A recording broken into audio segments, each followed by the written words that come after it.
नमस्कार, मी रोहिणी. माझ्या या नवीन मराठी ब्लॉगमध्ये तुमचं मनापासून स्वागत आहे. आजचा दिवस तुम्हाला सुख, शांती आणि समृद्धीचा जावो हीच ईश्वरचरणी प्रार्थना. तर आजचा आपला विषय आहे तो म्हणजे घरातील पॉझिटिव्हिटी, घरातील सकारात्मकता.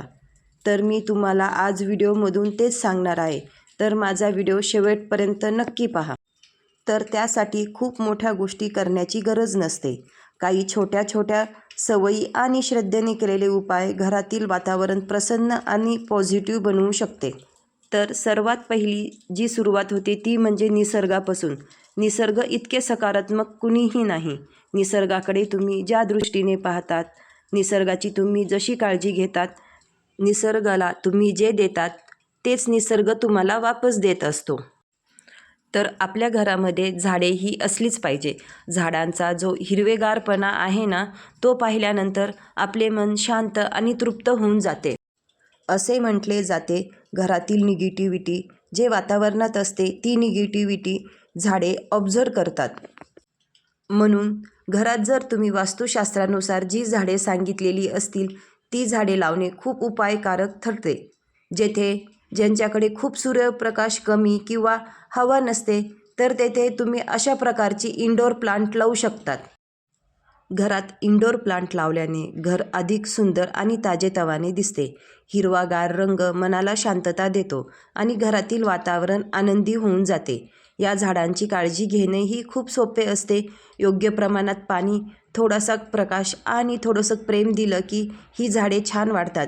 त्यामुळे घरातील शोभा तर वाढतेच, पण रोज त्यांच्याकडे पाहिल्यावर मनही प्रसन्न होते.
तसेच रोज सकाळी उठल्यानंतर कापूर प्रज्वलित करून दीपपूजा केल्याने घरातील वातावरण शुद्ध, शांत आणि प्रसन्न होते. अशा छोट्या सवयी आपल्या दिवसाची सुरुवात सकारात्मक ऊर्जेने करायला मदत करतात. दुसरी आणि सगळ्यात महत्त्वाची गोष्ट म्हणजे की भक्ती मार्ग. जेवढं तुमच्या घरात देवाचं होत असेल, देवाची सेवा करत असेल, तेवढी घरात पॉझिटिव्हिटी येते.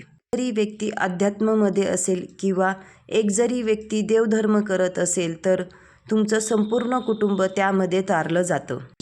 जी ही शक्ती मिळते, जी ही पॉझिटिव्हिटी मिळते ती आपल्या देवांकडूनच आपल्याला मिळत असते.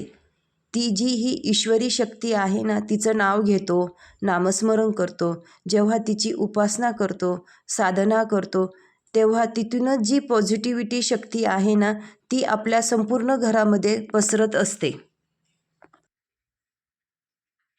घराचा उंबरठा हा आपल्या घराचं स्वागत करतो. म्हणून मी श्रद्धेने उंबरठ्याचे पूजन करते. या छोट्या कृतीमुळे मन प्रसन्न होतं आणि दिवसाची सुरुवात सकारात्मक भावनेने होते. आज आमच्याकडे दिवसभर पाऊस सुरू होता, त्यामुळे घरातच वेळ घालवताना मला वाटलं की घरातील सकारात्मकता टिकवून ठेवण्यासाठी मी करत असलेल्या काही छोट्या सवयी तुमच्यासोबत शेअर कराव्यात.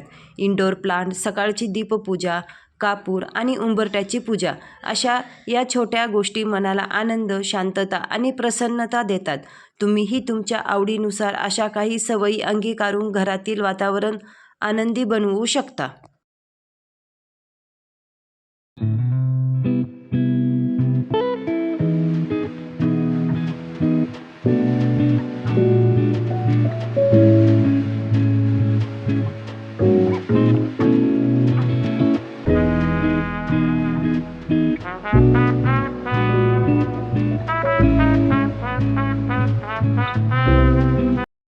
नंतर मी सायंकाळी माझ्या मैत्रिणीच्या 50व्या वाढदिवसाच्या सेलिब्रेशनला गेले होते. तेथील काही क्षण आणि फोटो तुमच्यासोबत मी शेअर केलेत. आशा करते की आजचा ब्लॉग तुम्हाला आवडला असेल तर व्हिडिओला लाईक करा, तुमच्या प्रतिक्रिया कमेंटमध्ये नक्की कळवा आणि अशा सुंदर ब्लॉगसाठी माझ्या चॅनलला सबस्क्राईब करायला विसरू नका. पुन्हा भेटू एका नवीन ब्लॉगमध्ये. तोपर्यंत काळजी घ्या. धन्यवाद.